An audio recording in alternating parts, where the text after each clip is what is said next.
StarCast is proudly sponsored by DoghouseSystems.com. If you use the code StarCast or Biscuit at checkout, you will get double memory on your next Doghouse system. And also TweakedAudio.com. Go to TweakedAudio.com for high-performance noise-reducing earbuds. Use our code StarCast and get 30% off plus free shipping on your entire order. And finally, SC2QuoteOfTheDay.com. Daily quotes from the StarCraft 2 community. The site may suck, but the quotes are sick. And make sure to go check out their t-shirts in their new store. Once again, that's SC2QuoteOfTheDay.com, and we thank them for their support. Sponsor an episode of StarCast at thestarcast.com.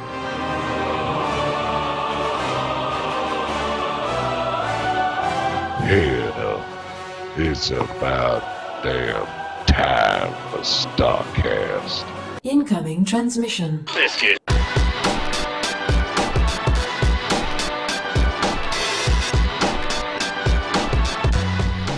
Welcome back, ladies and gentlemen, to episode 142 of StarCast, the StarCraft podcast.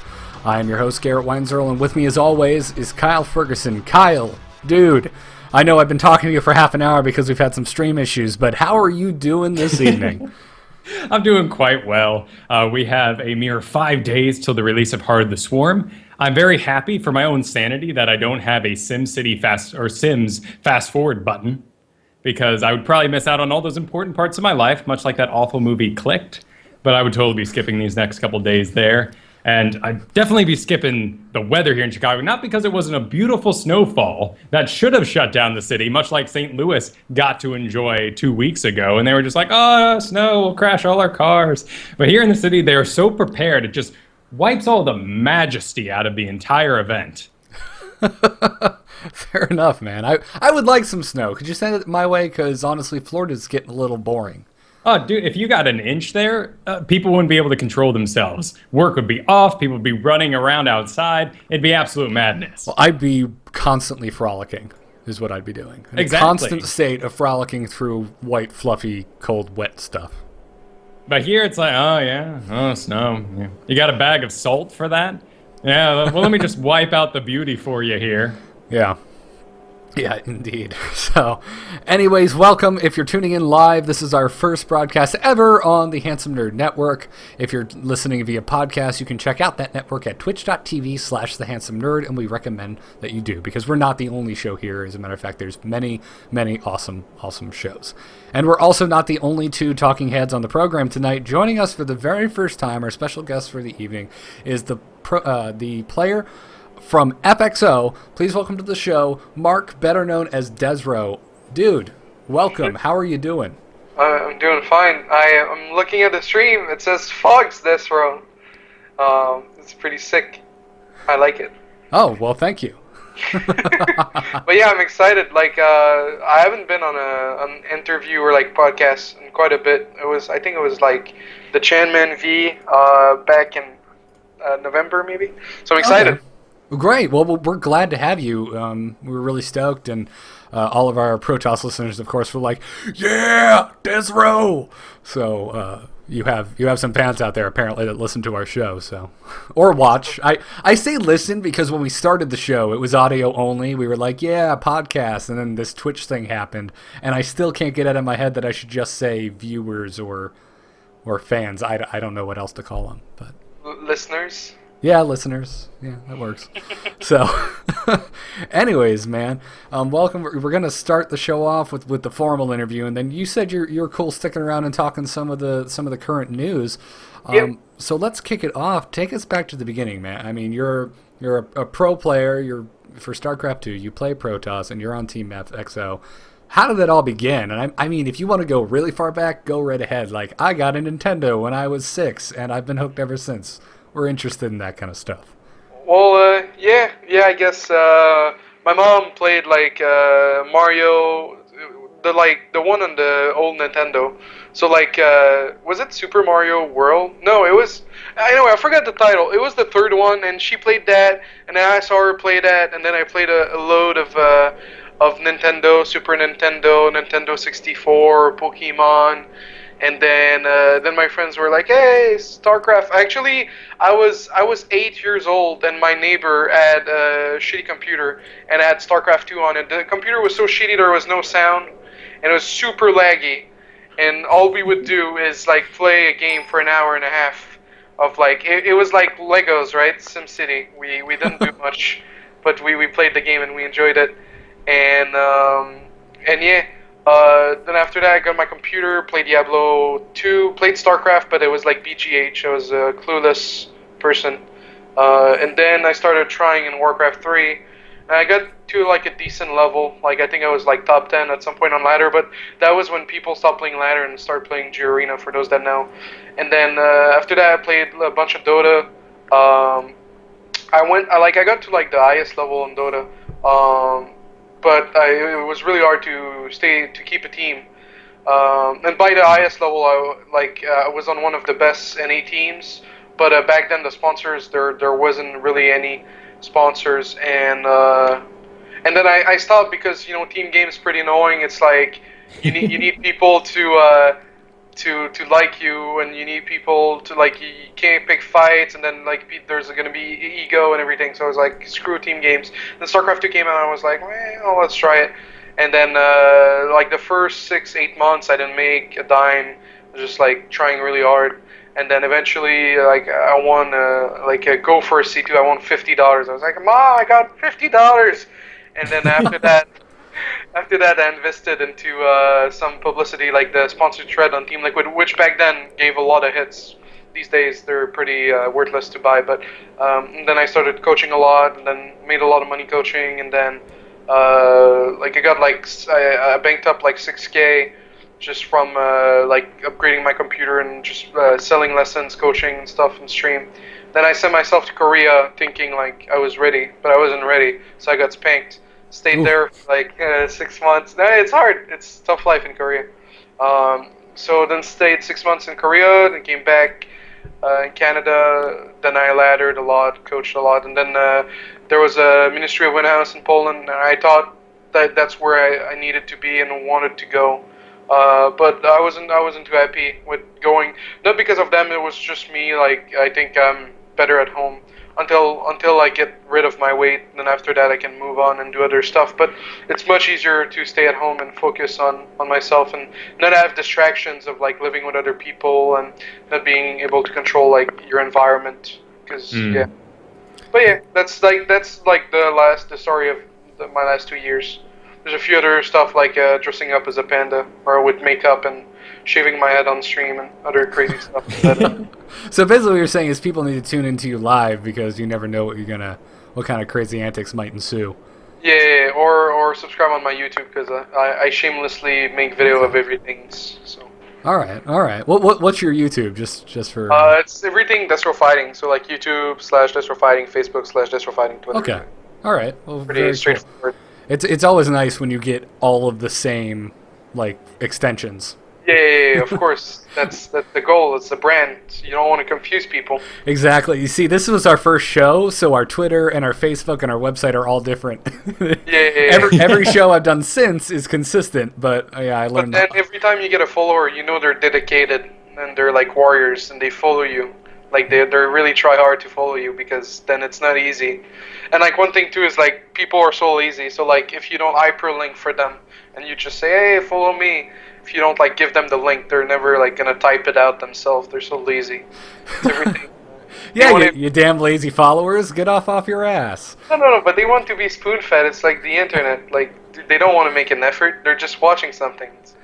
I assume everything is going to be on touchpads on little rockets, and advertisements will just float into your field of view eventually, and you just kind of go, and like raise a finger, maybe touch it. Yeah. I wouldn't be surprised. Oh God, Kyle! Apparently, your future is the future of that movie Idiocracy, because that's what that just reminded me of. Oh, I was thinking Wall-E. Oh, okay. That's an equally depressing look of the future, but hey, you never know. So you got into streaming like right as it started going, then? Yeah, like I was on a team called VT. It didn't end well with them, but they did a lot for me. They talked to all of us and they're like, we have a business opportunity. And we were like, what the fuck is this? And then they're like, you could stream and make money. And then VT had their team stream was featured on Team Liquid. So then I streamed like every day. like every day, like 8 hours every day, every day.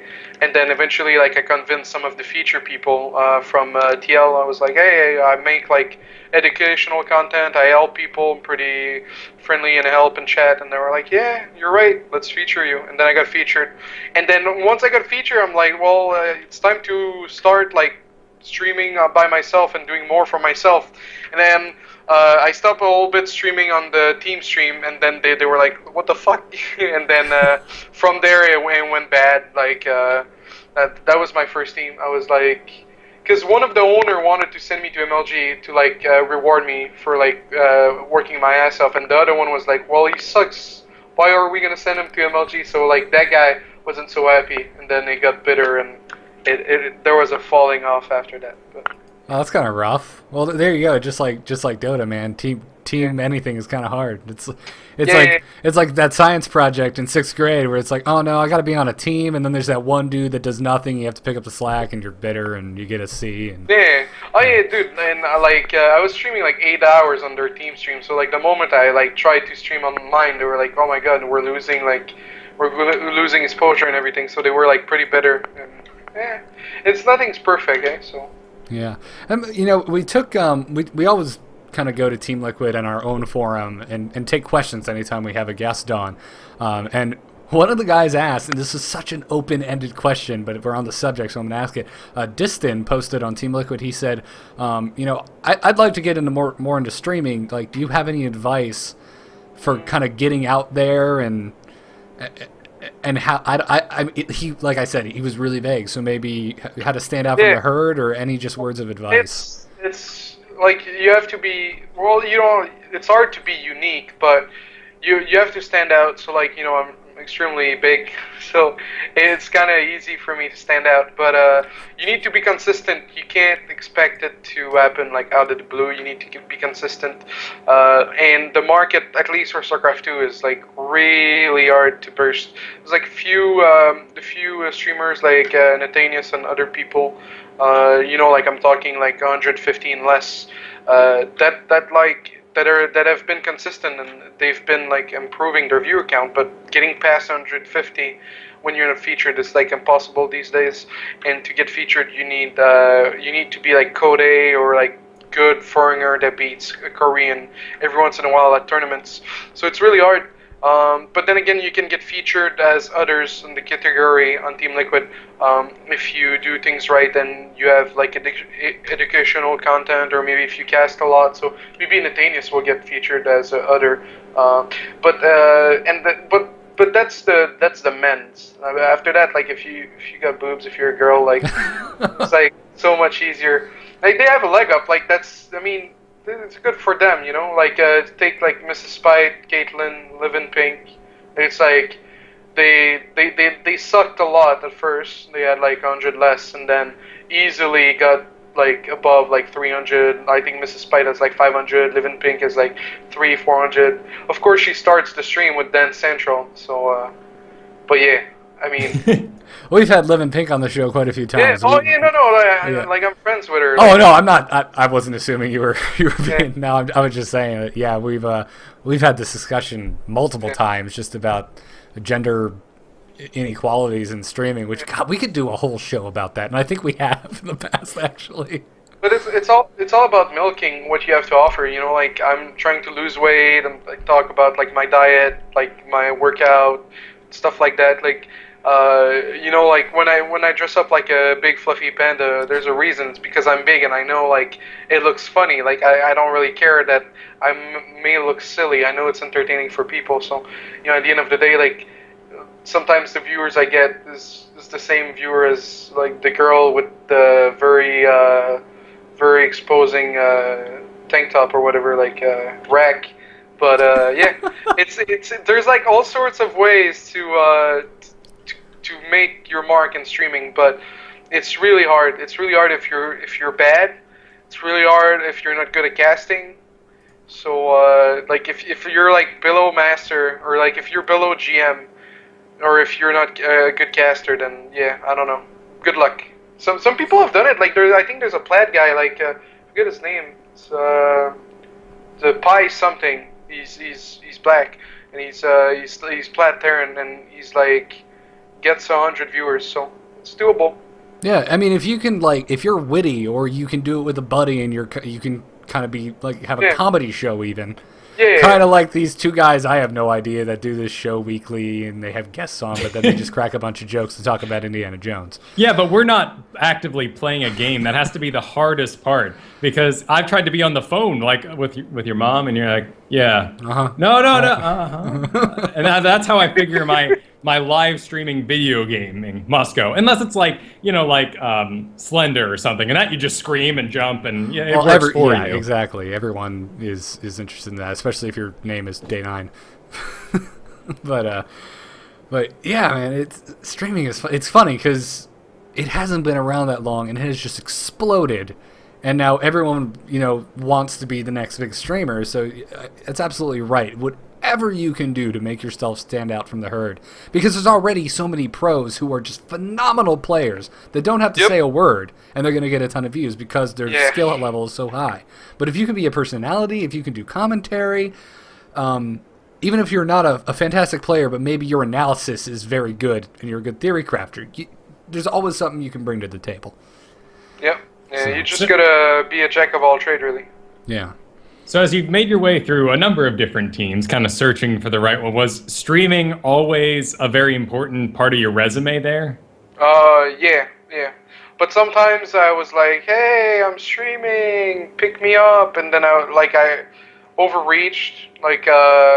I think during my stay in Korea, I asked Complexity, I asked Quantic, and I was better than some of their players, but it's also about the reputation. It's in 2011, I looked too much at the short game, we'll send you to the next MLG, we'll give you $100 a month, we'll do this or do that, and then the more team you join, the shittier the reputation you have. But I mean, at this point, the teams and the reputation, it doesn't really matter these days. But because not enough people care. Back then, StarCraft 2 was a lot bigger. So I don't know. But it was always part, of one of the reasons FXO let me join, even though my reputation is not perfect, is because of the streaming numbers. There's they don't have people that stream like the Koreans. They don't really want to stream often because they don't want to show their strategies and everything. So it really helped me with FXO that I had to stream. So how did you say you were just talking about how you're kind of going to team after team trying to get picked up. How did the dialogue open up with FXO? Well, I mean, back when there was ads on Twitch, I was making a decent amount of money. In Ministry of Win, I had the premium CPM, the $5 instead of the 3.5. And it made a significant increase on my monthly income. It was 300 more or something dollar per month. So wow. So then I don't what's the point of joining a shitty ass team that's gonna give me 100 to 300 when I could join a team that has the partnership with Twitch, which would increase my income. So because of that, I was well, FXO has a really sick reputation. They have an NA team. I would do well there in terms of skills. I'm not it's not I'm trying to join I don't know, EG or something. I don't know. And I'm really excited about HotS because it's so hard for me to talk in terms of skills. I think I'm good, but then HotS is gonna change everything, so I might suck dick in 3 weeks. But anyway, so for HotS, I mean for FXO, so yeah, reputation, premium stream, the premium partnership that really helps me out. They don't have a budget for any team, so it's kind of hard.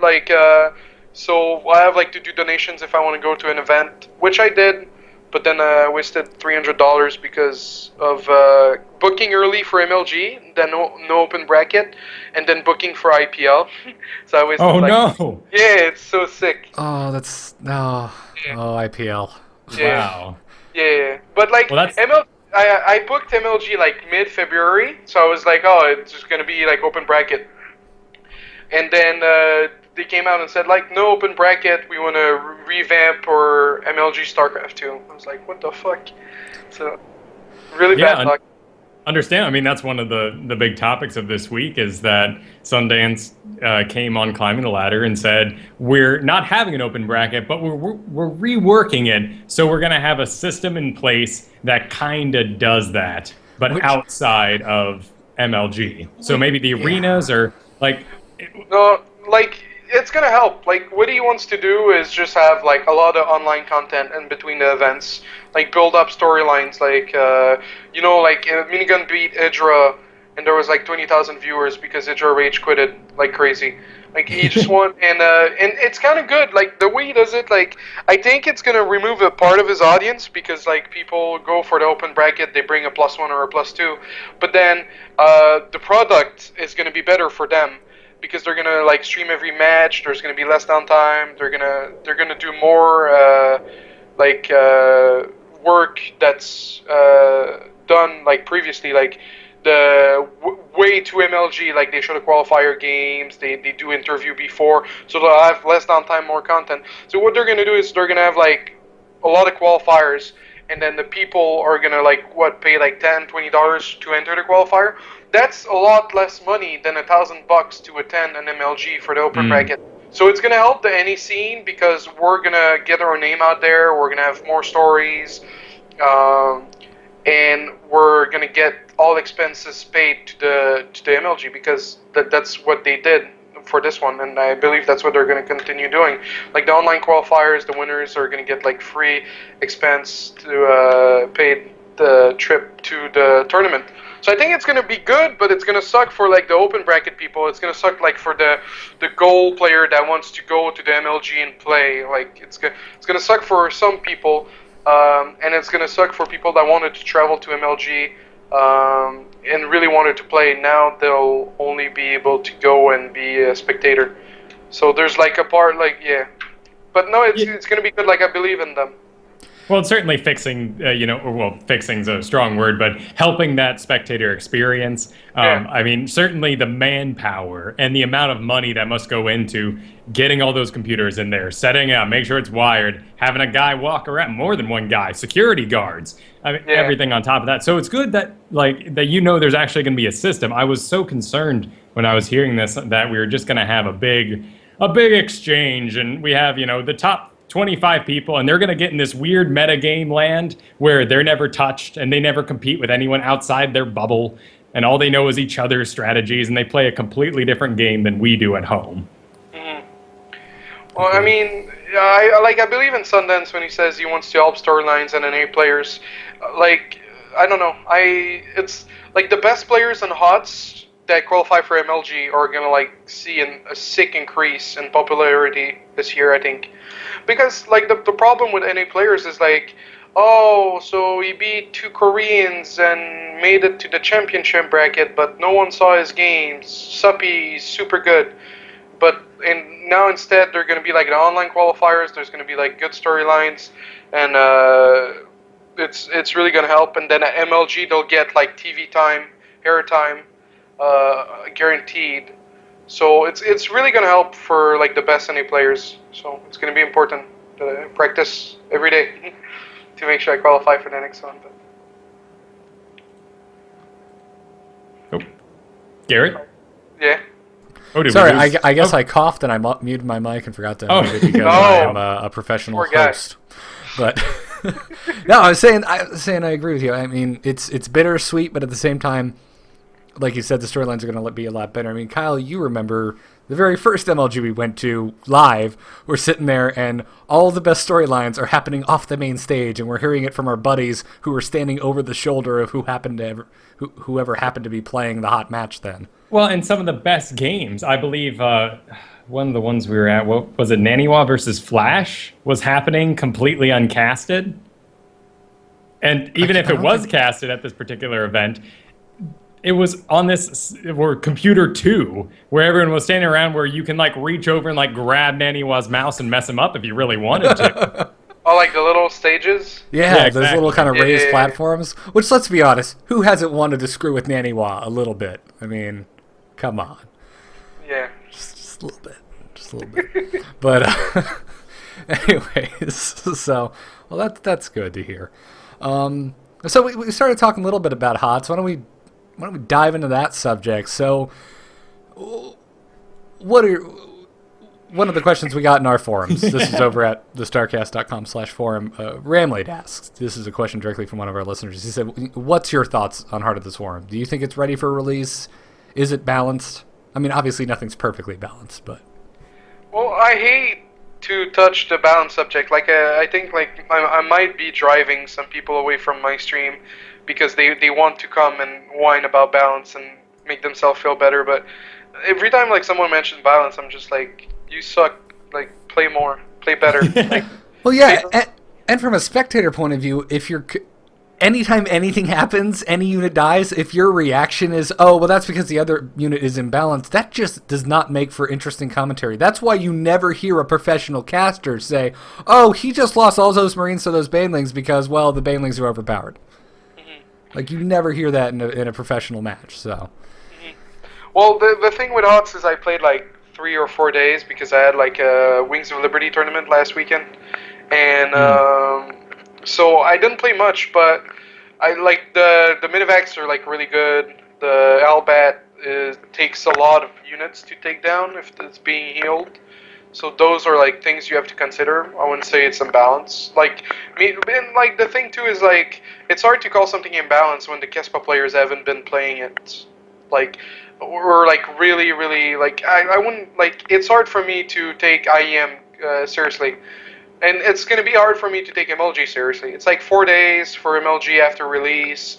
IEM, no one has been able to practice because the servers have been down. So it's really hard to say something's unbalanced. But once the Kespa players like have a month playing the game and something looks really unbeatable, then we can talk about balance. But I mean, to go back to the question of what I think about HotS, I mean, the game's going to be fresh, more options for every race, more multitasking options, which hopefully is going to spread that ball a little bit. But already, there's a lot of stuff you can do with Protoss, like the Mothership Core. You know, you can send some Void Rays and then recall, which is, yeah, there's all sorts of cool stuff you can do. Yeah, it's going to be good. It's going to be fun. And it's going to help, like, the viewers, viewer-wise, like, streams. There's going to be more people, so that's going to be cool, too. Because, you know, the more people, the better people, like, the more invest, like, the more people are going to, like, try to make their streams much better because there's going to be more viewers, so there's going to be more reward and gain. So, like, you'll see Idra, like, commentating every day because there will be more viewers, and you'll see, like, all sorts of cool stuff. So, it's going to be, there's all sorts of benefits to HotS releasing. Yeah, and even though like MLG is happening only 4 days after release, there's always this kind of like Wild West feeling with a brand new competitive game, even if it may not be completely balanced or even if people don't completely have their head around it. I'm excited just to see that one game where someone pulls some strategy that we've never seen and no one's even thought about that just wrecks the other person, because that kind of stuff's exciting. Yeah, So, yeah, of course. Yeah, there's pluses and minuses to everything, but what about like getting away from the competitive aspect a bit? Storyline, campaign. Do you play through the single player? I know you've been streaming Wings of Liberty lately. The campaign for that. Is that something you usually kind of dig? Yeah. Well, yeah. I mean, last time it took me a while to complete it. I just wanted to play more StarCraft, but this time, like, maybe not a marathon because I like to keep my routine. But the first 2 days, I'm gonna clean it. I'm gonna clear it. It's gonna be fun. Like, the campaign's pretty interesting, and yeah, on Brutal it's a challenge too. There's always like little details, and try to be as efficient as possible. And then everyone and their mother in chat has their way of doing it, and they like to chip in. And but yeah. Yeah, it's fun. I mean, you've been like asking the chat like, what upgrade should I get and stuff like that, right? So you've been kind of interacting with them. Yeah. It's like those books that you read and then you pick a choice and you go to whatever page, you know, like you choose your own adventure. Yeah, exactly. Yeah, that's. Yeah. Yeah, but just like a choose your own too. adventure, I reload every time I mess up. Well, but yeah. So I you're don't reload so much, but yeah. So Kyle, you're the guy who plays Mass Effect and keeps going back to your save when your favorite character dies. Oh yeah, I'm worse about like tower defenses or particularly defense games at all, because those I set a go. I'm like, wait, one guy got to the end? Well, I'm done. Restart it. But no. I mean, those things kind of have an organic quality, particularly Mass Effect. I mean, if you go back and play through and like pick other options, sometimes you find out those options really weren't that different. You just destroy the illusion. True. I may have reloaded to save Garrus. I'm just saying. Well, sure. It's Garrus after all. So that's awesome. So are there any like I'm assuming you played the Heart of the Swarm beta a bit. Yeah, a bit. You Like got 4 or that 5 covered. days. Yeah. So is there any like matchup wise? Is there going from Wings of Liberty to Heart of the Swarm? Is there a matchup? Has there been like a big matchup change for you? Like were you really struggling with maybe PvT and now you love PvT or anything of that nature? I think like PvT and PvZ, like not much has changed. Like, of course, like the one base from Terran is a lot more aggressive and a lot harder to handle. And then some of the options from Zerg, like you can't really sit in a dead ball with Colossus because Viper is gonna pull you, and then Swarmos can be problematic. So is Mutas. But the most annoying matchup for me is PvP. Like I find it very extremely uncomfortable to macro. Like like what I watch is like, all right, so people open up whatever 2 base. All right, people deny scouting. All right, mass void ray. All right, so maybe a few Colossus, but no mass void ray. Turtle. Like I find them like much worse than Wings of Liberty. Like Wings of Liberty, like there's not much Stargate play, so it's so easy to just go like War Prism harass, Stalker harass, whatever harass. But now the Void Rays, now people open Phoenix more. It's I like me. Maybe I'll find my groove at some point, but I'm not looking forward to playing PvP. Gotcha. Mainly Gotcha. because of the air, though. Yeah, they'll nerf Void Rays. Like Void Rays are too good. They'll nerf it, but it's not imbalanced. But they're just like really, like the damage burst when you pop the charge is insane. And depending, well, in PvP, like you can't really run because the Void Ray like is quicker than the same speed than a Colossus. Yeah. So like you're committed to getting slapped in the face pretty hard. But yeah. Yeah, so it's a little too rock paper scissors for your liking. Yeah. Yeah. Okay. All right, I understand that. It's funny you said that you're not looking forward to PvP because that is one of the specific questions we got from the forum was, "Hey, DesRow, what are you looking forward to in PvP?" So would your answer be nothing? Well, I mean, the Dark Trend being cheaper is nice, but then they made the Oracle reveal for the Invis unit 60 seconds instead of 30 seconds. So that kind of like cuts down your ability to like go out and come back in or whatever. Like it's really easy for them to get detection. So I don't know. Like I guess using DT is more mid game. Like like 250 gas is like a Colossus and a Stalker or something. So that's a lot of gas. At least the Shrine is more affordable. So that's nice. But I was never a fan of Stargate play. So if some Korean makes Zero Stargate work, like opening wise, then I'm gonna be happy. And that's what I'm looking forward to. Like I'm looking forward to dealing easily with Stargate players, just like I've been doing on Wings. Like I rarely lose to Stargate. Gotcha. All right. Going back to some fan questions, Ninja in the StarCast forums asked, and this was in all caps, by the way, just so you understand his ferocity, is Okay. How do I beat Widow Mine drops? Well, I mean, they have like a borrow time if you have enough like units there that they don't borrow when you pull probes. Like like all the damage should deal with it.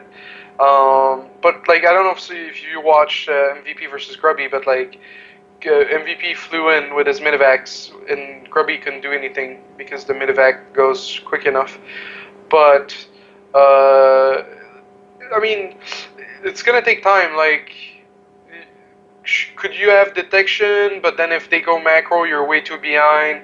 It really depends. Like Widowmine drop, usually they'll have like early delayed expand. So is it worth to not go 1 gate expand and get more units early on, like go 2 gate, maybe 1 robo expand, and then have enough units plus detection to deal with it?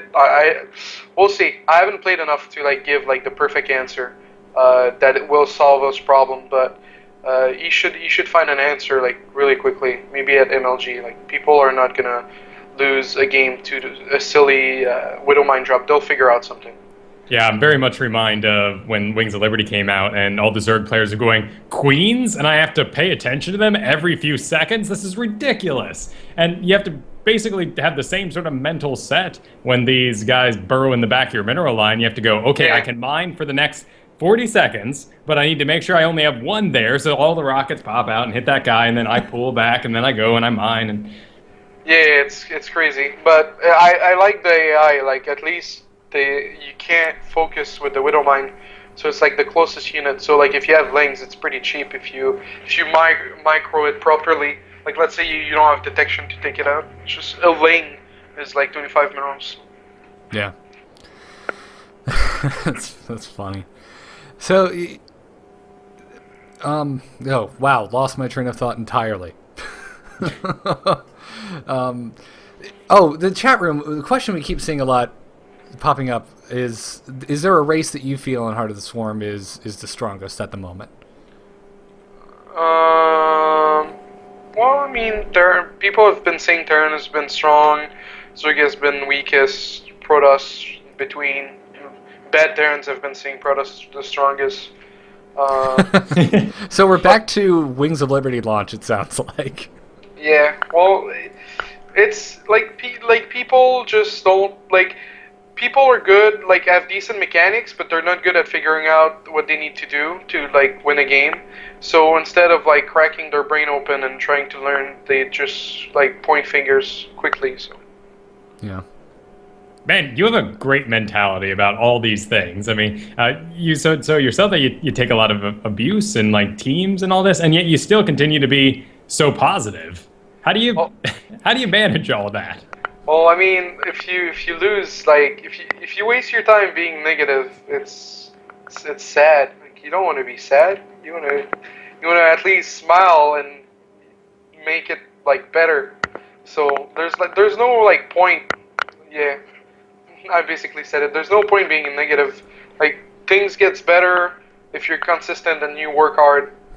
And if it really doesn't, and you're still and it's not changing, and you become unhappy, then you need to make a bigger change. So. Yeah, well, that's a great outlook on life, man. So, switching topics briefly to other games, you mentioned that you were a big Dota player. I know both Kyle and myself are kind of big Dota 2 fans as well as StarCraft fans.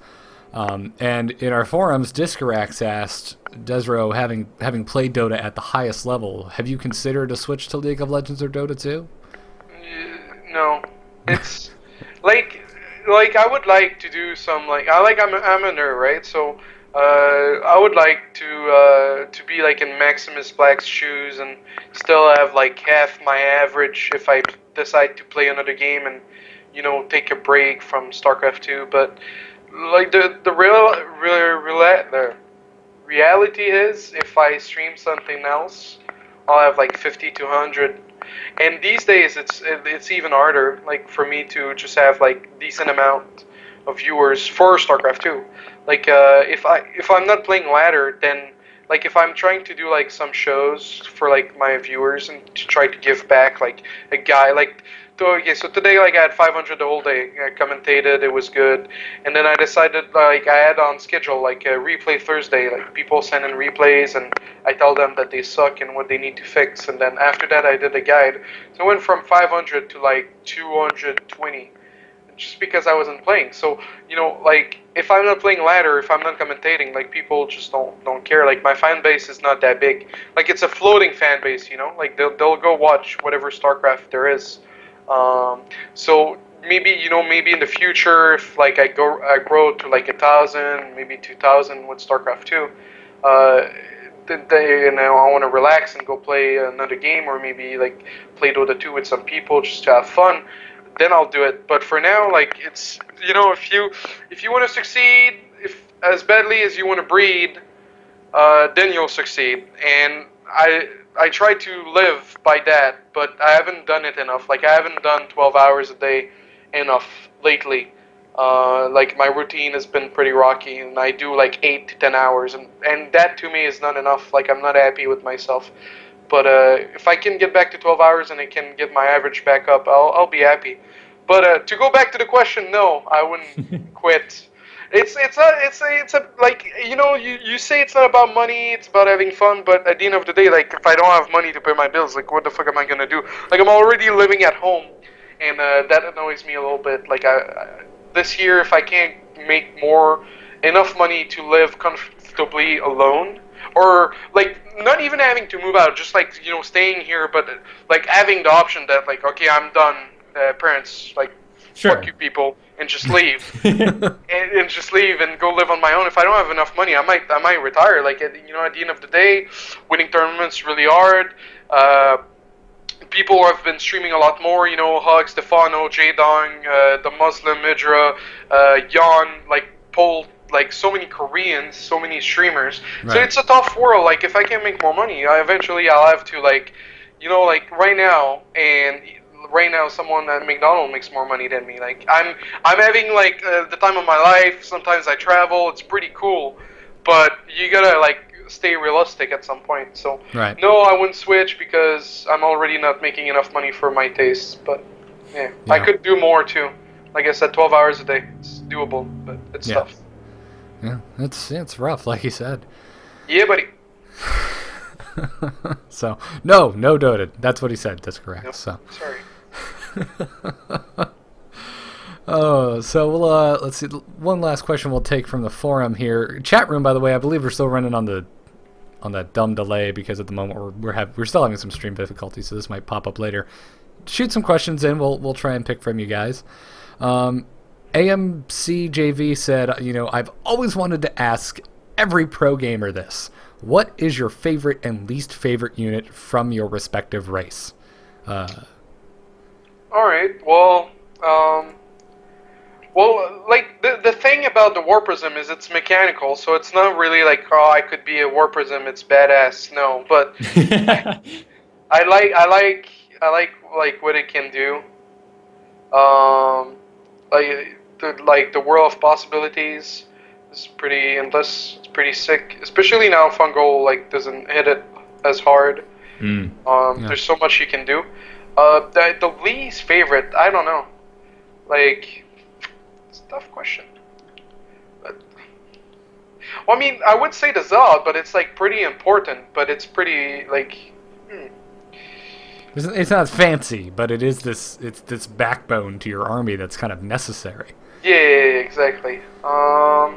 Something air, because you despise those. Well, I mean, yeah. Well, it's in PvP, but like Phoenix is pretty fun in PvZ. Well, Void Rays, like, fuck them. Like I'm basing my thought like more on the Wings of Liberty Void Ray, but like, I don't know. It's like super expensive. It's like 250 minerals, 150 gas. And now it's 4 food and odds.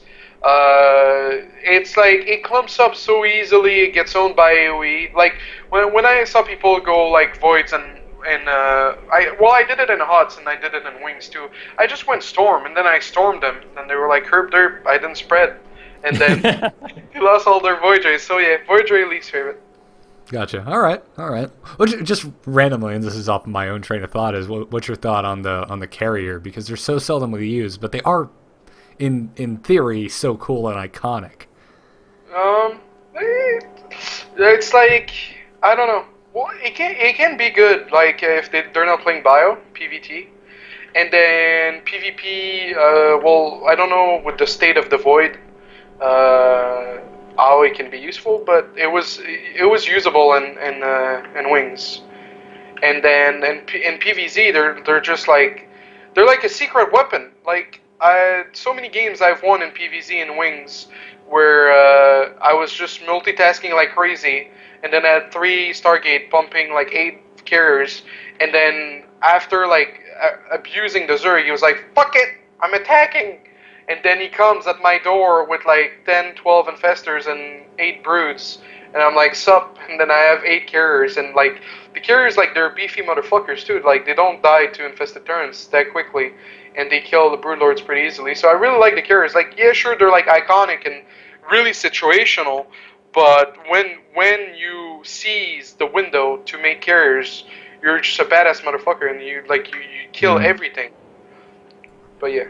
I think that's the hard thing to get over is when we were back playing Big Game Hunters, best map ever, there was no window of opportunity. It was always carrier time.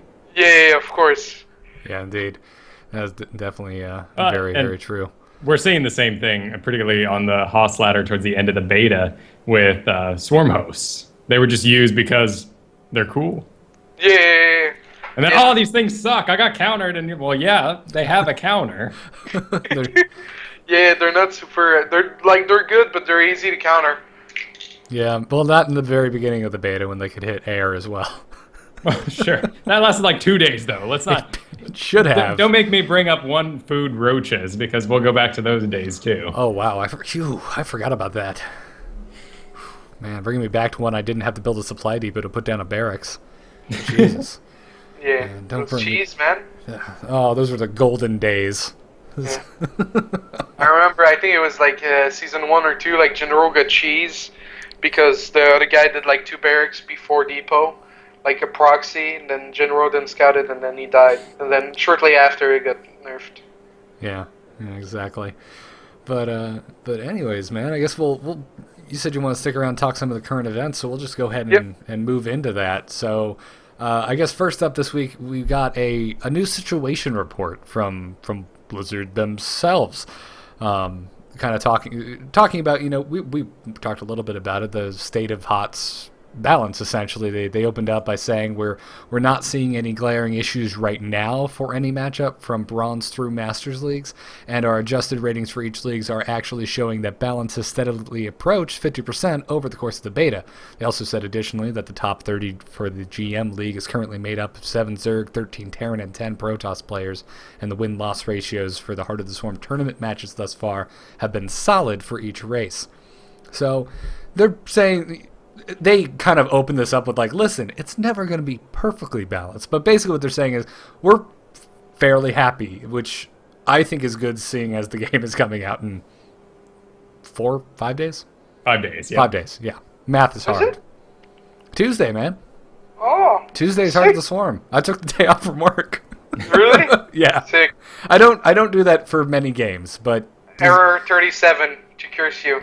yeah, Blizzard games. Yeah, exactly. Right. I took the day off for Diablo, and I raged. I was like, I took off work for this. It was bad. But yeah, the Blizzard games are about the only time I ever do that. But Blizzard's basically saying exactly what DesRow said.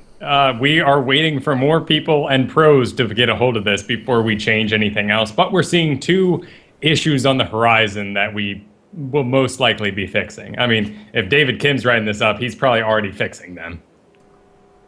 Yeah, well, I mean, it's like he's gonna he might change something because of IEM, but if he doesn't, then he's just gonna wait like maybe 2 weeks or maybe after MLG, and then he's gonna change something. But it's only like the mid-vacs are a little bit too strong.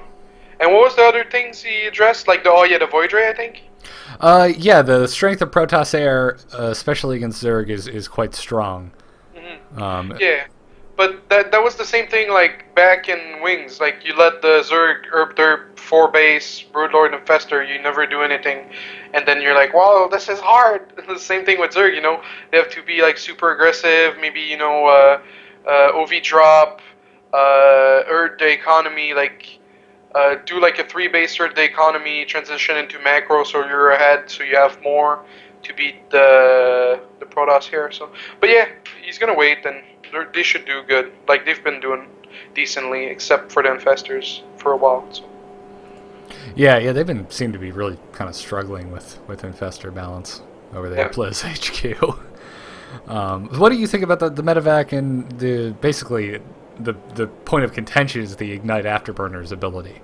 Well, I mean, there's a lot of possibilities for the fix. Longer cooldown, make it less shorter, like a shorter time that it lasts. Make it cost energy, maybe require an upgrade somewhere, like on a tech lab out of a starport or something. So yeah, I mean, there's a lot of options, but right now, from like Grubby versus MVP, there was 4 stalkers, and the medevac still got to unnode. So did he like kite? Did he like stutter step his stalkers well enough to prevent the medevac from dropping, or I don't know, but we'll see. Yeah, that's kind of what they said too. Is that they said that they usually using a new ability will be learned far faster than defending against a new ability. Yeah, that's very true. That's what they said. They're kind of waiting on. I think I agree with you, DesRow. I think we're gonna see MLG happen, and then after MLG, I think we're gonna see a fairly substantial balance patch. Talked already about we pretty much already covered the no open bracket at MLG, and Sundance is kind of cryptic, like there's gonna be a evolution of what that used to mean, but it's gonna not be at the live event. So I think we can just skip over that. But let's go right to patch 2.0.5 because global play is live, right? I haven't tried this. Is it not broken like the last time they tried to launch this? I used it this afternoon, actually. Okay. It's all right. Straightforward. Just change the server and it gets you there. It's gonna help my hard drives. I had like Taiwan, EU, and NA installed. So, but yeah, I'm glad they did it too, and it's gonna be cool playing on other servers. This has been one of the most requested features since the game came out.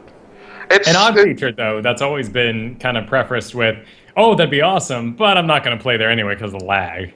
Yeah. Or because if I went to the Korean server, I would just die. Well, it depends on your location. Like, West Coast can play Korean C pretty decently. Well, actually, playing C with delay is irrelevant since they're so bad. But if you're East Coast like me...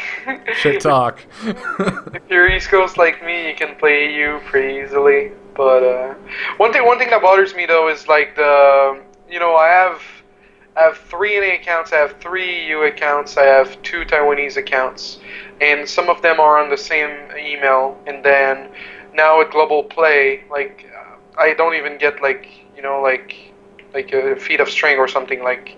Yeah, achievement or something. That would be cool if they did that. Or like give me like a cheaper HotS or something. Like I paid like maybe like $300 of StarCraft 2. Like why? You would think. I bet you there's always these epic stories of Blizzard's customer service just bending over backwards for people. I wonder if you wrote them like, listen, I'm DesRow. Hi, you may have seen me dressed as a panda. I bought like $300 worth of Wings of Liberty. Could you gift me a HotS? Like, it doesn't have to be the collector's edition, although I would appreciate it. But hook a brother up. Yeah, but they're not gonna do anything. But it's sad. Like, I wish they would have got their shit together much sooner. Would have had more money. Yeah. In my pocket. That would be nice. Anyways, the features now, players, you can now switch between regions. There's just a regions button on the login screen. Obviously, the language in the interface doesn't change, which is good. This isn't like when you remember. I don't know, Kyle, if you ever did this to your friends, if you were this big of an a-hole, but you would you would take your buddy's phone and you go through and be like, I'm gonna change it to Japanese, Bing, and then you go right back to the home menu. Okay, yeah, so that's not going to be happening to your StarCraft. Mostly on Xbox. Oh, I did that one too. Because on Xbox, if a game was in English, it wouldn't play if you were set to another language. So the person would be sitting there forever. And of course, the login screen there, I mean, you go through it so many times, opens up, the big green ball pops up, and you throw in your disc. And you're like, why isn't this working? Yeah, oh, that's terrible. Buddy used to always do that to my iPod. It would drive me bananas. They said that your profiles and your LATA data are unique to each region, and when your region's game servers are undergoing maintenance, you are able to play in a different region that is not down. And that's the part that excites me. If I'm like, if I took a day off from work and I'm like, no, North America's down, I can go. Apparently, you said I should play on the C servers if I want to school some people. So that's what I'll do. You can make GM if you're like Min Master on NA. You can make GM on C like easily. Australians send all hate mail to DesRow. The opinions of DesRow don't necessarily reflect those of the StarCast crew. So, and then there was a giant AMA this week on Reddit. We did our best to narrow this down to some of the most interesting stuff, but there was a lot of fun crap that the Blizzard devs kind of let slip. Did you see this, DesRow? Yeah. I read most of it. It was pretty cool of them to do that. I really liked it. Kyle, was there anything that stood out in particular you think would be of interest to our listeners? Certainly, as a man who's now 4 years out of college, there was a comment made by Dustin Browder that he was ready to release the game 2 years earlier than the actual release date. But Chris Metzen stepped in and said, no, you need to wait. This is not ready to go. Metzen stepped in, or Morheim? Oh, I guess Metzen just does story, dude. Wait, I don't... really? Yeah. Why? It would have been out in 2008? Yeah, exactly. Well, I was still like, I could have played it all damn day. But why? What was the reasoning? That's all they said was that, they said, we're ready, and he said... It says no, here you're not. 1 year earlier. Oh, okay, it says 1 year. Yeah, Dustin wanted to release the game 1 year before release, but Mike Morheim intervened and said that they needed more time. I'm sure he didn't like the campaign. Like, I'm sure it wasn't because of the multiplayer. Yeah, I'd be curious to see what that reasoning was, or maybe Morheim, because we know he's a bass player, was just too busy playing bass, and was like, listen, dude, I don't need a launch on my plate right now. I just want to keep playing bass. We need to push this back another year. So, I don't know. I'm in a goofy mood tonight. I don't know if anyone's noticed. Legacy of the Void questions. They said it's in development. Story scripts and missions have been started, and that the story isn't in stone yet. They have ideas how it'll end, but no final answer. Yeah, interesting. They've mentioned that they have 80-plus developers working on the game, and most of those have switched over to working on Legacy of the Void already. But about 8 of them have transitioned over to All-Stars. Good. I want to see All-Stars. I'm actually pretty excited for that game. Really? Yeah, I want to see what Blizzard will do with the genre that was a takeoff of a game they released. Yeah, I guess. Because Dota sprung out of Warcraft 3, but Blizzard has never made an official MOBA game, and I'm just curious to see what they'll do with it, because they said that they're like doing away with last hitting and making it a little more user friendly. That could be the free to play, because you can play StarCraft 2 without paying for it. There's like the starter edition, which I went. Sorry, go ahead. If they give access to that map on the starter edition, you could get like a lot of people to be like, well, I don't like LoL. Let's try Dota All Stars, and then eventually they watch StarCraft 2. It could be. Yeah, and it's a door. I went to both Kyle and I went to the last BlizzCon, and that's what they said at the time. Now, granted, we haven't had an updated on it since, but last Blizzard spoke in a big convention, they said it was going to be part of the starter edition, because that was they wanted to break into the free-to-play market. Mm-hmm. So, it's also kind of a walking advertisement. You pull up the Queen of Blades and you go, who's this? She's pretty cool. Oh, that's Buy a good yourself point. a game. Yeah, because I'm sure there's obviously WoW players that don't play StarCraft players that don't play WoW, DL, and etc. between the 3 IPs. So you've got everyone kind of coming in here, and maybe it'll make them bleed into the other games. Who knows?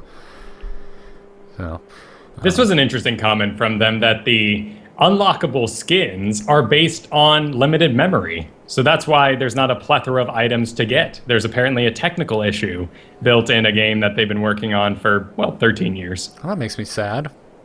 I hope there's a way they can fix that in the future, because I want more unlockables. I want, spinners and flames on my Thor, damn it.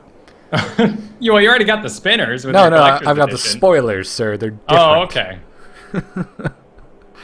So, anyways, this is extensive. There's a lot of stuff in here. If you haven't already seen it, it's over on the Reddit Ask Me Anything section. It's up on StarCraft 2's official site. Or if you're that dedicated to the StarCast.com, it will be in the show notes tomorrow. Or if you're listening to the podcast, it should be there now. So, go check it out.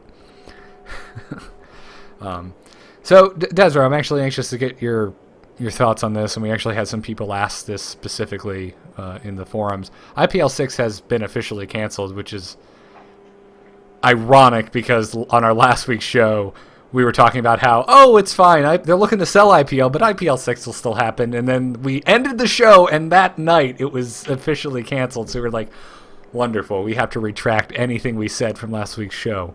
All those assurances, the guy we pulled out of the pit who was ready to throw his life away. I'm sorry. We don't have good news for you. No, we do not. Well, I mean, it sucks, but it is what it is, you know? Like, I'm pretty sure they're not happy about it, and they're losing more money. Well, they're not losing more money, but they're losing quite a bit of money canceling, so, like, they didn't do this, like, you know, like, it wasn't an easy decision for them. Like, because they're going to lose a lot of money because you have to, like, invest already and everything. So, for me personally, it really sucks. I wanted to attend an event, but I guess with MLG not being open bracket and IPL, like, being somehow dead, for now at least, like, you know, there's probably going to be, like, an event in fall, but I doubt they'll do anything in the summer, like, if they're looking to sell and everything. And then ASL is now open bracket, so it kind of sucks for, like, the adventurous American player who wants to prove himself at a LAN event. Like, there's nothing now, but that's what bothers me the most out of IPL shutting down. Like, canceling IPL6. But, yeah. Do you think there's now a kind of a place in this market for somebody to jump in and be like, hey, I'm gonna start the next big open tournament? I don't know. It depends how much money. Like, you take IPL, they had their in-house casters. You take an ASL, they have in-house casters, and sometimes they hire some other casters for another tournament to do it. It would be really hard. It would just be hard. It would have to be executed super well. It would need, like, inside people that know how it works, and I don't know. Well, maybe it'll happen. Let's be optimistic.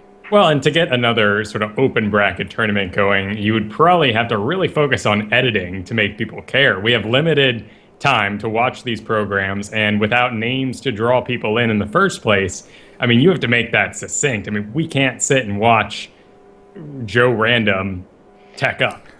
Yeah. That's true. Yeah, of course. True. Well, if there's decent money, there'll always be players that show up that draw viewers. Yep. Yeah, of course. I mean, CSL is probably the closest we have to this because you get a lot of up and comers who are students in college. Yeah. Well, you know, carpooling is a pretty cool thing in America. Oh.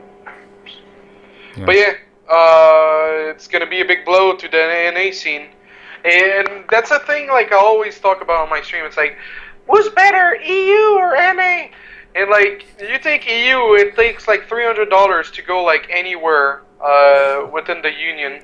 And there's, like, a reason there's better EU players. They have so much more opportunities to compete at LANs, and they have a lot of online tournaments. So losing IPL just makes us go even further behind than EU. Yeah, that does suck. But they're not.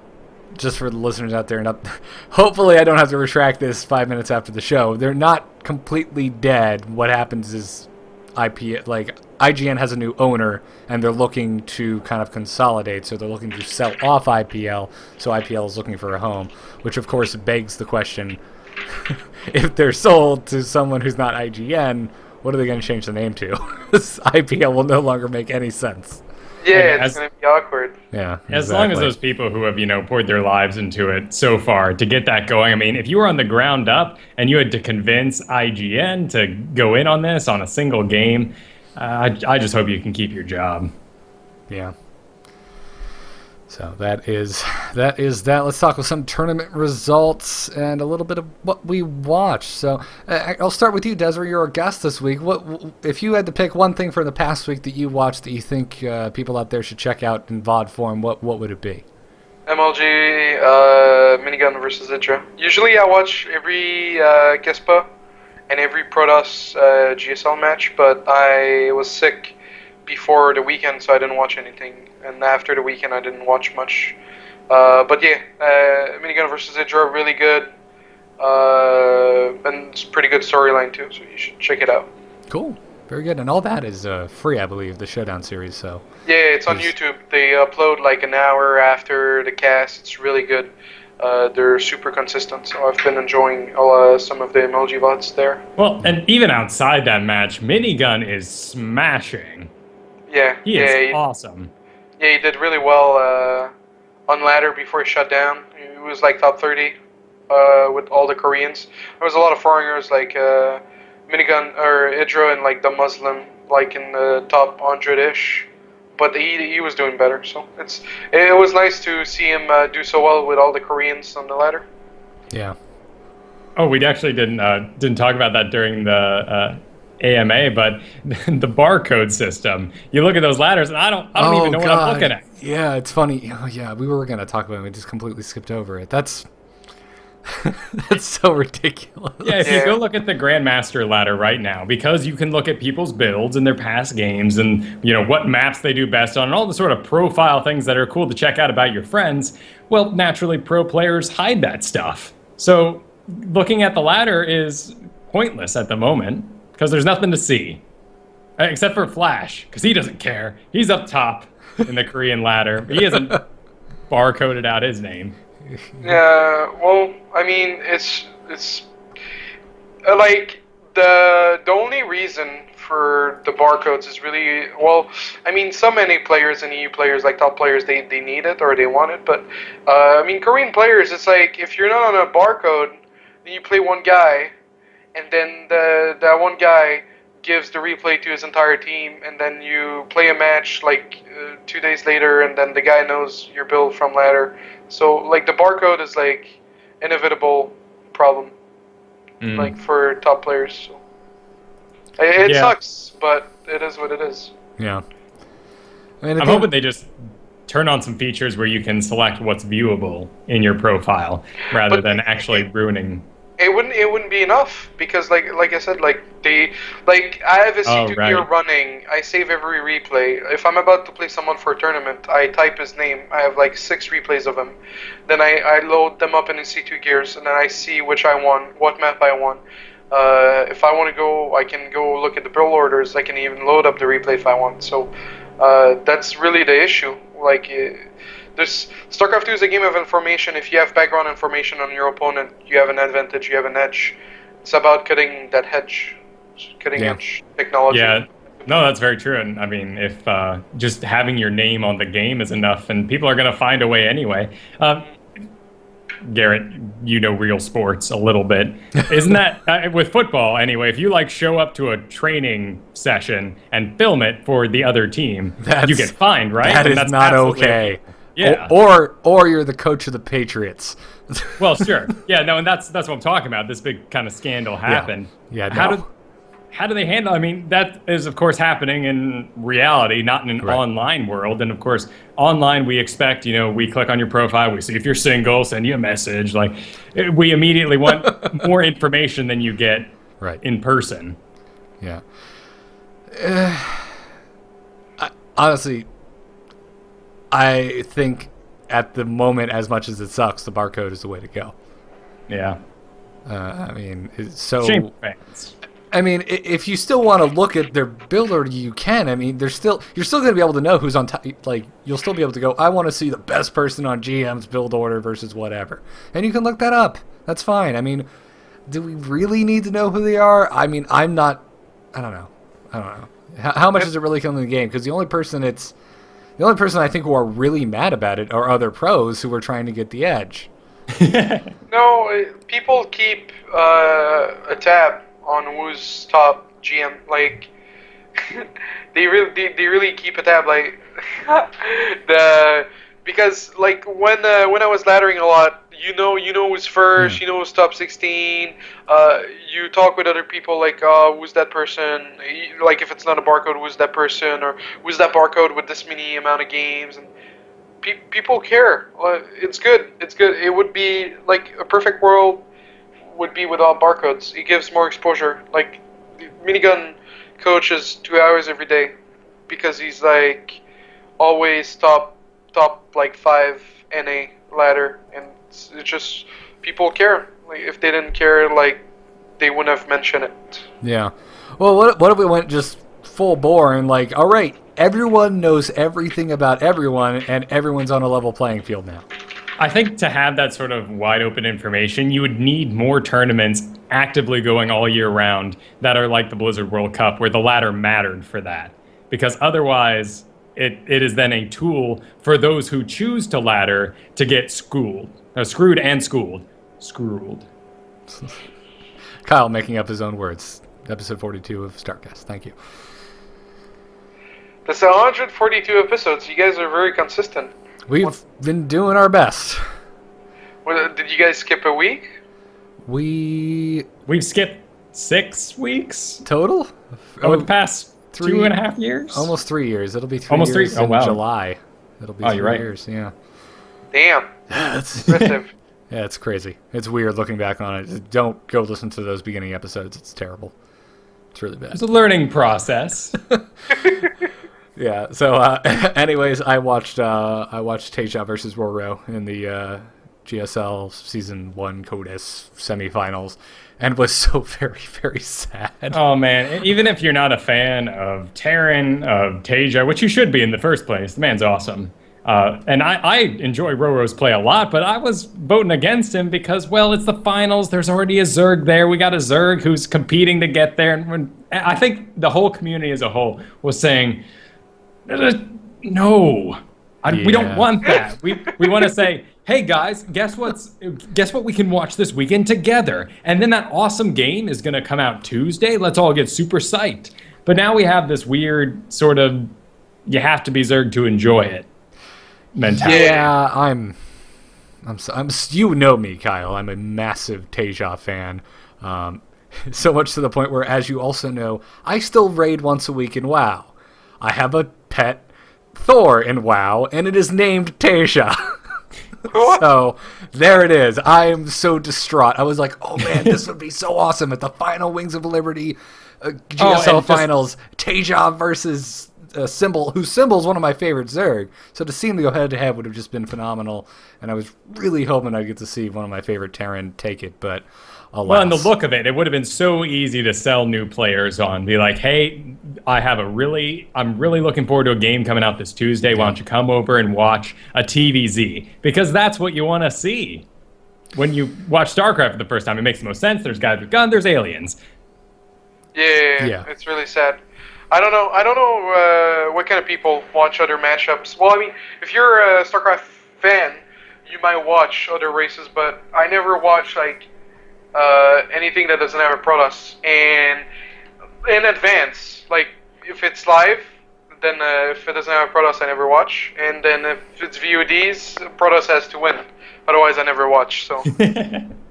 Well, yeah. I mean, because you're trying to stay on top of your game. Now, I'm not trying to be an aspiring pro player, so I do for the most part watch, especially if it's live. I'll just watch whatever's going on. I will then actively complain via Twitter or to whoever will listen to me that, son of a bitch, it's another CVZ finals. I'm sick of this shit, and throw my phone and my. Now we haven't had one for a while, and ZVZ is actually in a really cool place. We haven't had one for a while because we haven't had a finals in a while. That's true. Maybe I've long forgotten. It's been ZVZ after ZVZ for like as long as I can remember now, and I definitely had that kind of cynical reaction to the end of the series. I'm like, yeah, last Wings of Liberty GSL Finals, ZVZ. That pretty much figures. I hope it's cool. Yeah. Yeah. But, sad there. I hope Roro wins. I want Kispa to win. I want I'm the Kispa other to way. destroy GSL and GSL to burn in flames. I'm the other complete opposite way, sir. I disagree. I am Really? I'm a GSL fanatic through and through. I'm I see. not big on Kespa. I think they're like this big evil like Disney corporation of the esports world. I'm too judgmental. It's like I know GSTL teams. They practice like 8 hours, and then they watch drama like TV shows and other stuff, and they don't practice as hard as Kispa teams. So I'm always going to be rooting for the people that work super hard, even if they don't bring in the results. If I know someone has been like playing 10, 12 hours and he's a foreigner and he still sucks, I'll have his back. Well, you were into esports during Brood War though, right? No. Oh no, okay. All right, because I usually find that like most people, if you came in with StarCraft 2, you're more of a GSL inclined, but if you came in from Brood War, you're more Kespa inclined. Oh, yeah, I guess that makes sense. No, it's really the mentality of if you're going to put in the hard work, you're going to have my support. Okay. Yeah, well, and you have the hours that you put into your stream, and naturally I can see where the frustration can come when someone who just is like, I'm going to stream for the next 10 minutes. If anyone shows up, then I'll keep streaming, would upset you. Yeah. Well, but like, if you take Stefan, it's like, oh, all right, I'll play 4 hours today. Oh, I'll play this little amount of hours there, and they still do well, but then when they look silly, like, hey, you haven't been playing, bitch. Like, it's okay. It's normal that you're getting crushed by this Kispa player who's been studying all your replays and stuff. So yeah, I'm always gonna root for the people that put in the time. Yep. It's a good way to go. Full of good philosophies. Yeah. So, anyways, Roro ended up winning 4-1. The finals are going to be this weekend. It's Symbol versus Roro. I'm rooting for Symbol. I've been rooting for the guy as my pick of Zerg. Sorry, Kyle. I know you're a DRG fanboy through and through. Sure. He got knocked out. Yeah, I move a on while to ago. Symbol after that. Yeah, Not exactly. directly, but I'm that's the looking great thing forward about watching StarCraft is once your main guy gets knocked out, at least someone's still playing your race most of the time. So it's not like football where your team's out and you're like, well, at least I can still watch. I know people do that, but it's. No, dude, I was the Super Bowl this year. I didn't give a crap. I had no one to root for. So, anyways, Kyle, what about you? What did you watch this weekend? This week that you enjoyed? I watched a lot of the MLG Winter Arena show matches, and those were excellent. In the past, the couple months weeks they've been doing it. It's kind of been Wings of Liberty with a light sprinkling of Heart of the Swarm. But finally, Vibe. We had him on, 2 episodes ago? Yeah, you can go check it out. This is episode 140, I believe. Rude Vibe comes in and just obliterates with such awesome play. I learned so much from watching it, such as you can blinding cloud planetaries. I am so excited. Ooh. The sheer number of Hydras that he made in a ZVT blew my mind. I mean, I was excited for the ZVZ this weekend so I could see some damn Hydras for once. Yeah. But come Heart of the Swarm, they're going to be everywhere. I certainly freaking hope so. We've stated multiple times on the show how the lack of the Hydra is sad, just from an iconic Zerg standpoint. Yeah, and man, his abductions, they were awesome. The first map they played on in this series was an ice map, so when things died, they would just slide and keep sliding at points because of the new graphic systems. I didn't know that Vibe was losing sometimes because there were so many dead Zerg bodies littering the field, but Illusion was actually owning with his bio in some of these situations. Gotcha. So definitely check that. I mean, it is honestly the best representation I have seen of Heart of the Swarm play so far. Cool. That's badass. So yeah, definitely go check that out. Other than that, just to, I guess, recap for the things maybe we didn't watch. Pro League is still going on. Of course, we've STX Seoul beat KT Rolster 4-2. SKT kind of rocked EG Liquid, and there's some stuff going on over there. See, that's what I'm talking about. Like, the teams are gonna practice super hard, and EGTL doesn't even have internal ranking anymore. And then that's what happens. Yeah. 4-0 twice, like last 2 matches. They're like 16, like they're 0-16, and they're like 16 the last 16 games. Yeah. Gonna put in the time. Yeah. Yeah. And You mentioned, they came out internal ranking. Is that, I mean, with the teams like- you've been on, is that something that's pretty common? Well, it depends how serious the team is. Like FXO, we try, but like a lot of we get nothing for we're not salaried, so it's really hard to get people like motivated and always online and stuff. But for them, it's you have to, and they've been streaming a lot, playing a lot of HotS. So like, and I don't think they've been doing internal ranking matches, and playing ladder is not practice. Like playing ladder is like semi-practice. Is like you learn a few stuff and you practice your mechanics. Like you stay like in shape, like mechanically wise. So if you don't do internal ranking matches and you don't talk with your opponent, you don't give yourself tips, you don't say like, oh, when you did this, I was thinking that, and but you didn't do that, you should have done that, blah blah blah. So like if they're not doing internal ranking matches, they're gonna get crushed by Kispa, and they keep streaming. So then fucking Kispa coaches just watch the stream. Like they have like coaches dedicated to that. They have like 2-3 coaches. EGTL has like one translator and then one coach. So like he's not a coach. Like to my knowledge, he helps organize stuff, but he's not like the kind of guy that's gonna go watch VODs and stuff. So EGTL needs to get their shit together. And like Nazgul tweeted that they weren't happy. EG made a statement to Slasher that they weren't happy. But at the end of the day, if you're not gonna like have some sort of authority and be hard with your players are not gonna do shit. Like people on EG are well paid. People on Liquid, Heroes, well, I assume he's well paid. So it's really easy to slack if you don't need to work. If you're not hungry for something more, it's really easy to slack. Like they got everything. Like they don't need to work hard. Because at the end of the day, they're going to be sent out to foreigner events. They're just going to be foreigners and come back with the cash dollar money bill or whatever that saying is. That I failed. But you guys understand what I mean, right? Yeah, like, yeah, exactly. So. Yeah, I mean, it's probably not the best philosophy to constantly keep your team scared. The whole point of paying them a salary is to, yeah. I don't know about you, Kyle. I think Discipline. Yeah, they should get up and they should whip the shit with a bullwhip, Indiana Jones style, at every single one of their players and be like, yep, tomorrow, if you win all your games tomorrow you get 2 less lashes. That's what you get. I'm being completely sarcastic at the moment, but Okay. no, I completely agree with you, DesRow. Like I get that kind of mentality. It makes sense. Yeah. Hopefully they stop fucking around and they represent the foreign scene and make us proud, because right now we're just like, oh well, they lost again. We didn't think that was gonna happen. It's making me laugh, man. But yeah, it's like you said. I mean, me as a spectator, as a fan, it does suck because that definitely is the team I'm rooting for, or in this case, the teams. Well, the yeah, the home team. The hybrid team that I'm rooting for. It's like the two teams. It's like, oh, do I root for Egypt? Do I root for Liquid? Oh, they're together and they're playing against Koreans. Woo, go! And so obviously I'm gonna be let down when this happens, man.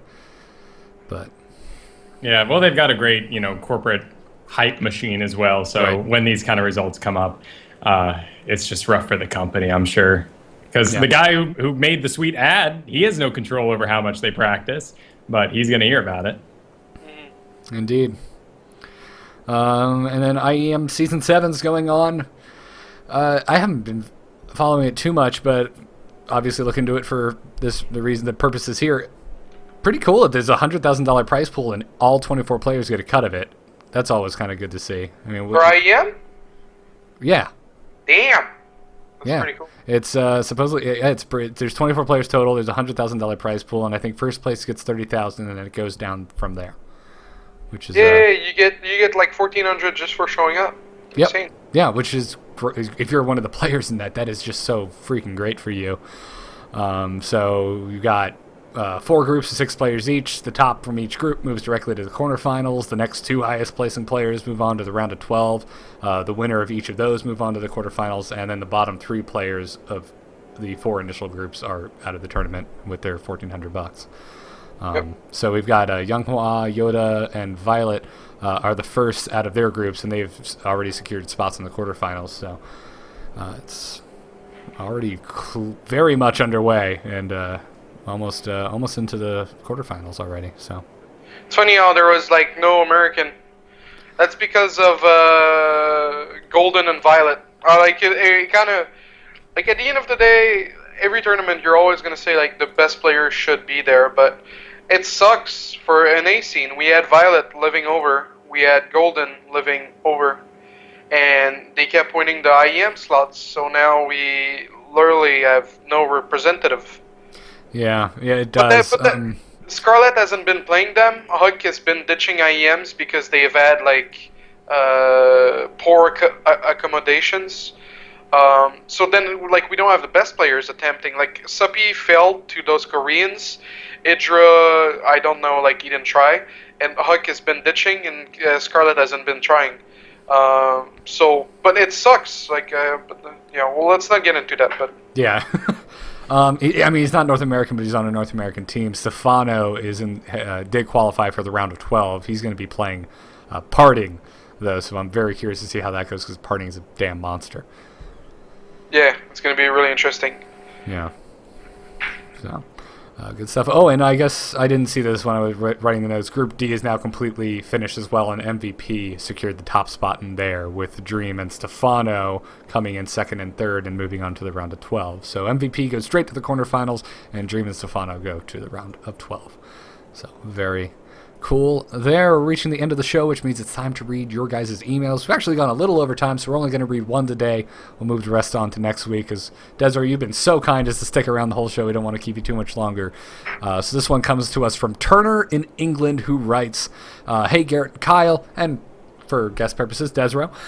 First of all, keep up the really good work. I followed from the beginning and can't believe you're coming up on the 150 mark. I'm sure all the fans are thankful, and you will have years of casts yet. Haha, clearly you haven't seen how much money we make from this. We're quitting tomorrow. Oh, no. He says, I have a tale of heartache. I live in the UK and have been waiting for Heart of the Swarm since it was announced. It has been pre-ordered, and I have booked a shift off work for release, but my PC has just died. I am working full-time for my family, and I am currently planning my wedding. This probably means that this is the end of my gaming life. I am relying on your podcast to keep me sane over these next few horrible gaming withdrawal months. Concerning Heart of the Swarm, though, I am curious, what race do you believe will be most popular on the ladder in each of the leagues? I am generally interested to know if the storyline will affect people's choices on ladders, as people may develop more opinions and feelings for the characters. For example, will people back the Zerg after playing a full campaign as them and looking at the war through their eyes? Also, could you see any pro players changing their race? That is the most philosophical look at race distribution through ladder I have ever heard. Thank you, Turner from England. Yeah. First of all, I'm sorry, dude. Your computer dying right before the release of a big game. That's awful. I can't wait till the day when the internet is actually fast enough and we have the technology where all you have is a screen that's plugged into the internet. There is a machine somewhere else that hosts the game and plays it, and all you do is stream it to you, and you never have to worry about tech at all. Someday. But then I can't tweak my computer, and then what do we get for sponsors, Kyle? What happens to our computer sponsor of this show? Well, the computers, they build screens, and they build internet things. They build internet things. Doghouse is smart. They'd advance. They'd move along. They build the computers that we play the games on and then stream from. All right. Okay. Yeah, but yes, that is really sad. No, but wedding, that's cool. Good. I hope it should be cool, or you shouldn't be doing it. Yeah, he says wedding, and then this is probably the end. I hope even if you two have differentiating opinions, I think that a lot of successful relationships can happen with, one person reading a book and the other person playing a game in the other room. Fair enough. Anyways, I honestly, as funny as that sounds, that just a campaign to affect ladder, I think there will be some kind of bias, especially in the lower leagues. I think the closer to bronze you get, I wouldn't be surprised there to be a Zerg bias because of all the new or returning players who are not familiar with the game at all, and so they're going to play the new campaign. And that's who they're going to be the most familiar with. Well, we're going to see a lot of that in unranked play. And I'm sure that's going to be full of Zergs to begin with. And that'll teeter off after they realize, much as we did with the Wings of Liberty campaign, that you don't get sweet upgraded bunkers or flying locusts or whatever else, the campaign goodies might bring us. Gotcha. Yeah. Yeah. No, I mean, do I think it'll stay over time? No, it'll probably even out as Wings of Liberty did. But there was a pretty heavy Terran bias at the beginning of Wings. I think a big chunk of that, though, was the fact that Terran was pretty strong at the time. Yeah, it's a lot about the balance. Like, if people think, like, oh, this race is really strong, I'll play them. Because if you see a lot of a race winning in tournaments, it helps too. But I think, like, the factor is going to be, like, on opinions of people. Like, oh, I think the Viper is so cool, I'm going to play the Zerg. Oh, the Tempest. Have you seen the Tempest? It's so cool. I'm gonna play Protoss. Like, I think the new units is gonna affect the returning players, and then the new players. The campaign is gonna affect the new players. That's my opinion on it. Yeah. I'm sorry, Kyle. Go ahead. Oh, if you're on the same vein, go for it. Well, I was just saying that that's kind of when I first came to StarCraft, when I got my battle chest with Brood War. I didn't know. What do I want to play? I looked at first. I was like, oh, Terran, their shit can fly and they have nukes. Oh man, I want to play that. It was totally just. It's like when you ask a girl out, you can't see their personality. You're like, she's got a Ramon shirt on. I want to date the punk chick. Or she's hot. I'm going to talk to her. You don't know what her or vice versa for guys. I'm trying not to be sexist. Oh man, good for you for dating people you don't know. I would just sit in the friend zone forever. I used to pick my girlfriends based off band T-shirts, so there you go. But yeah, so you have a system. I'm sure people are going to come to Heart of the Swarm the same way. They're going to sit down, they're going to look at the three races and be like, oh, Protoss are like this extremely evolved alien, super smart, they can warp in. I'm going with that. Or I like the hive mind swarm feel, I'm going to go with Zerg. Or you like the kind of mechanical military complex of the Terran, and you'll go for that. I don't know. I feel like the Protoss are always so super badass in the campaigns that every time I play one, I want to play Protoss when it's over, because they're always the ones who show up and obliterate everything. That's true. You're like, what? I can be them? I can be the super bad guys? I'm all for that. It's interesting we come from a history of, playing a lot of games, but World of Warcraft is one where top tier players will switch around their class a lot based on what's good, what's OP at the moment. And right. I'm surprised that we don't really see that at all with our pro players in StarCraft. I'm not, because of the learning curve it takes to adjust to that type of stuff. But he did ask, could you see pro players changing their races? What do you think, DesRow? Do you think we're going to see any pros at all switch their race? Some of the playstyles have changed. Protoss is pretty, if you compare it to StarCraft 1, Protoss is like Terran, and then in HotS it might change, the playstyles, it might change. Zerg is not turtly anymore, because Broodlord Infestor is not the only way you can play the game. So maybe some people that were playing Protoss previously are tired of turtling, and now that Zerg is not turtling also, they might play Zerg, they might switch. So it really depends, how unhappy you've been with the playstyle of your race, and which playstyle looks the most promising. Some players have like really good mechanics and they're really, really fast. But Chrono Boost is not rocket science, and you can do more as a Zerg if spread your creep, build more queens, do a lot more. So if you're faster and you play Zerg, it's going to be more rewarding than if you just sit on your ass with Protoss and Turtle. But then again, Protoss has multitasking now a lot more, so it's up in the air. It's up to people. Like if you're a pro player and you've been playing a race for a very long time, it's a huge sacrifice to try to switch. You're losing time. That time could be spent playing the race you used to play and maybe make money off tournaments for like really high players. So just the identity of it too. I mean, that is your race, and the whole idea of you lost. Well, it's clearly because you switch races, and they could be on the same exact skill level. But I mean, it's like you were saying with losing to a Korean. Yeah. So, well, anyways, thank you again for your email, Turner, and that brings us to the end of the episode. Before we end it, DesRow, you've been a wonderful guest. Anything you would like to promote? Where can people find you? Your team website, and anything else you want to talk about? Well, does it work if I link something? Oh, it doesn't work in chat. Oh, what a shame. Well, Team FXO, if you want to check our outdated website, that hopefully I wind enough to my managers that they fix. And then big shout out to Razer and Twitch for sponsoring FXO. Excited about receiving my Razer gear. I'll be doing maybe some unboxing video. So if you're looking to buy some Razer gear and you want my seal of approval, you'll have it soon. I've been doing some shows for my stream. I have a schedule every week on top of the regular ladder. So a troll day, a bronze to master day, replay Thursday where you send in replays and I help you out. Days where I make guides, campaign stuff. There'll be other stuff, maybe arcades with fans or something.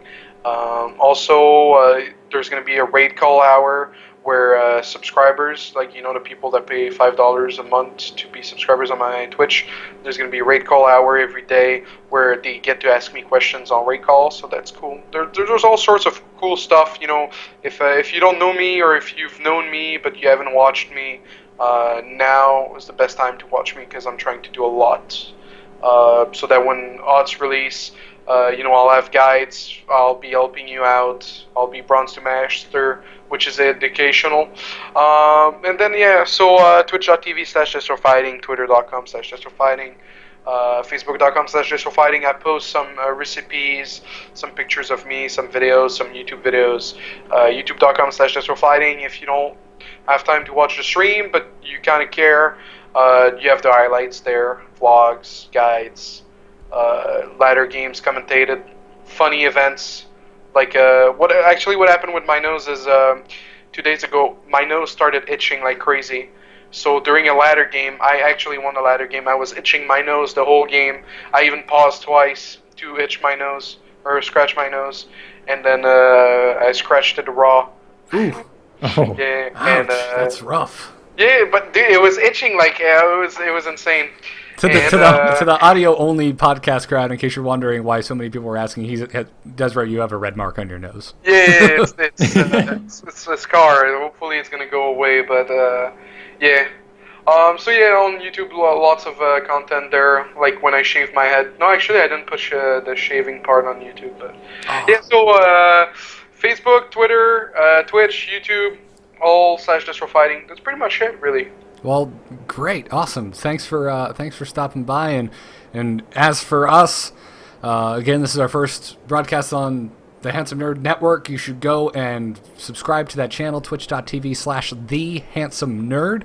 You can check out our website. It is amove.tv. You can see StarCast there. You can see Kyle and I's other show, This Week in Blizz, there, and many other, high-quality audio and video programming.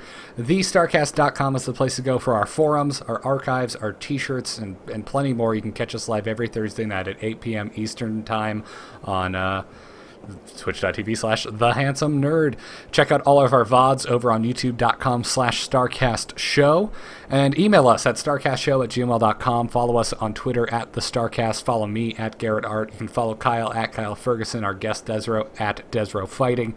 And big thanks to our production crew, Octane Pro and Captain Noobing. They schedule our guests, they edit our podcast, and they help the show keep going. You can go to nomoonart.com for my design work. All of the graphics you see on StarCast is done by me. If you need design work, I'm always available for freelance, so you can do so there. And make sure you tune in next week, guys, because Thursday will be our first episode after Heart of the Swarm, which means it's episode 143. No, Simple Edition is not what you should get excited about, because on episode 143, our special guest of the day is none other than Jim Raynor himself, Robert Clotworthy, the actor that plays that dies. Jim Raynor. Dies? No! See, he's in the book. He's in my pool. He doesn't die. No, but did you see the trailer? No, shh, don't. I know, right? He's getting wailed on. Blah. I saw it. It's a dream sequence. That's how Kerrigan likes to soften up her men before she has her way with them. Come on. No one here ever with a strong woman? Okay, all right. I guess Not with Carpus. That's a discussion for another day. But anyways, I don't know how we're gonna structure that interview, Kyle. I think we're gonna, because I'm definitely gonna beat the game before we talk to him. So I think maybe we'll do first half spoiler free, and then second half completely full bar. Talk to him about the whole storyline. Yeah, I guess I'm gonna be playing on brutal most likely, so I'm gonna get as far as I can. Well, then you better just get really good at the game because I'm gonna spoil it for you. Okay. Anyways, sacrifices for the show. Exactly. So yeah, next week, the same channel or on podcast, Robert Clotworthy, the voice of Jim Raynor, will be on for our post Heart of the Swarm launch episode. So tune in for that. Kyle, where can people find you? You can also find me on Biggest Fan Podcast. We followed the fad that's driving you mad for 1 week. This week is Wizard of Oz, with the new movie coming out. I've never understood the franchise or why people say they might want to live in that universe. It always ends up on those lists. I'd like to live in Pokemon, Hyrule, Land of Oz. Just doesn't seem fantastical enough. But follow the Yellowbrick Road. Check that out coming this week. All right, very cool. And, of course, big thanks to our sponsors, DogHouseSystems.com, Tweakedaudio.com, and SC2QuoteOfTheDay.com. Our code is StarCast. If you use that code, it gets you double memory on your next Doghouse Systems gaming rig. They're fantastic. It is what I use to stream. It's what I use to play every single game, and you should check it out. You should also use their code Kerrigan. It works in conjunction with the code StarCast, and it is only good until Tuesday.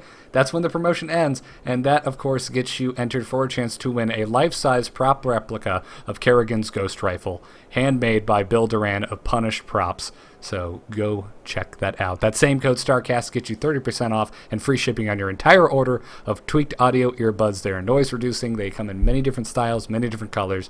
I love them to death. I use them every time I work out, and they do not tangle, which is quite nice. And then, of course, SC2QuoteOfTheDay.com. Follow them on Twitter at SC2Quotes and keep up to date minute to minute on all of the awesome quotes from the StarCraft 2 community. And go to their website and check out their shirts. We thank them for their support. And guys, we will see you next week. Another big thanks to our guest, DesRow. Go check him out. Check out Team FXO, and we will see you next week. Good luck and have fun. Take care.